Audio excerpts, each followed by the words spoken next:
আওয়ামী লীগ ভারতের সঙ্গে বন্ধুত্বপূর্ণ, ভারসাম্যপূর্ণ ও সম্মানজনক সম্পর্ক চায় জানিয়েছেন দলটির সাধারণ সম্পাদক ওবায়দুল কাদের। দুপুরে দলের কেন্দ্রীয় কার্যালয়ে যৌথ সভায় তিনি বলেন, জিয়াউর রহমান ও খালেদা জিয়া ভারতের সাথে বৈরী সম্পর্ক সৃষ্টি করেছিল। আওয়ামী লীগের প্লাটিনাম জুবিলি উপলক্ষে 23 জুন সোহরাওয়ার্দী উদ্যানে জনসভা সহ 10 দফা কর্মসূচি ঘোষণা করেন ওবায়দুল কাদের। শুক্রবার রাজধানীতে হবে আনন্দ শোভাযাত্রা। স্যান্ডেলিনা সো, রূপচর্চায় আভিজাত্য।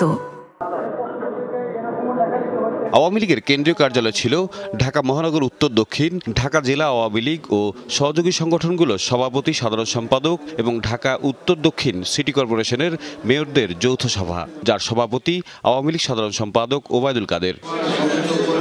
সূচনা বক্তব্যে আওয়ামী লীগের 75তম প্রতিষ্ঠাবার্ষিকী এবং প্লাটিনাম জয়ন্তীকে ঘিরে প্রস্তুতির কথা তুলে ধরেন তিনি। 75তম প্রতিষ্ঠাবার্ষিকী প্লাটিনাম জয়ন্তী উপলক্ষে আমরা 10 দফা কর্মসূচি কর্মসূচি হলো ঐতিহাসিক সোহরাওয়ার্দী উদ্যানের সমাবেশ,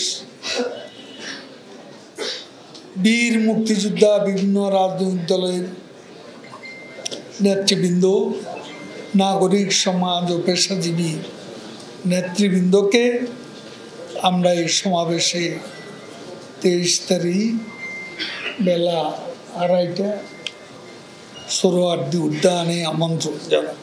সিলেটে পানিবন্দী মানুষের সহায়তায় দলের নেতাকর্মী ও স্থানীয় জনপ্রতিনিধিদের পাশে থাকার আহ্বান জানান। মাননীয় প্রধানমন্ত্রী নিয়মিত সিলেট অঞ্চলে বন্যা পরিস্থিতি খোঁজখবর নিচ্ছেন।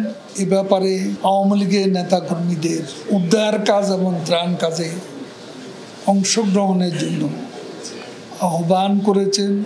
প্রধানমন্ত্রী ভারত সফর এবং সেটি নিয়ে বিএনপি নেতাদের বক্তব্যের প্রতিক্রিয়া জানান ওবায়দুল কাদের। বলেন, প্রতিবেশী দেশের সাথে যে কোনো সমস্যা আলোচনার মাধ্যমে সমাধান করা হবে।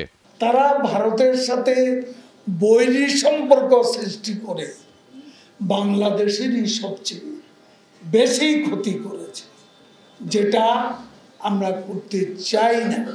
আমরা বন্ধুত্বপূর্ণ, ভারসাম্যমূলক, সম্মানজনক, পারস্পরিক আমরা কূটনীতি চাই। ভারতের সাথে দীর্ঘদিনের সীমান্ত সমস্যার সমাধানেও উভয় দেশ তৎপর, এমনটা জানান আওয়ামী লীগ সাধারণ সম্পাদক। সর্বসম্মতভাবে ভারতের পার্লামেন্টে সিদ্ধান্ত গৃহীত। তাওহিদ মিথুন, যমুনা নিউজ, ঢাকা।